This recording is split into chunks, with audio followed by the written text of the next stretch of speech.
ഏട്ടനും എടുത്തി മോനെയും കൊണ്ട് സ്കൂളിൽ പോയിരിക്കാം. ഇന്ന് പേരൻസ് ഡേയാ. അത് ശരി, കഷ്ടമായിപ്പോയല്ലേ. ഇവിടുത്തെ സിന്ധി പശുവിന് ഇപ്പൊ എത്ര ലിറ്റർ പാല് കിട്ടും?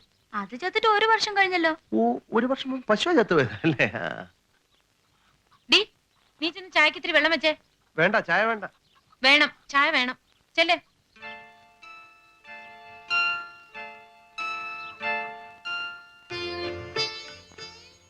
അവളോട് കൃഷിയെ പറ്റിയും പശുവിനെ പറ്റിയും സംസാരിക്കാനാണോ സേതോട്ടം വന്നേ?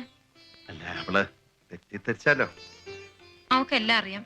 ഓ, ഞാൻ എത്ര കത്തുകൾ അയച്ചു, ഒരു മറുപടിയെങ്കിലും. അതല്ലേ ഞാൻ നേരിട്ട് വന്നത്.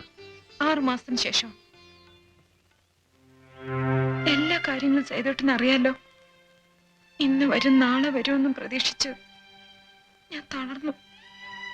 നേരാമണ്ണം വല്ലതും കഴിക്കാൻ തന്നെ എനിക്ക് മനസ്സില്ലാതായി. ഉറക്കം പോലും ഇല്ല.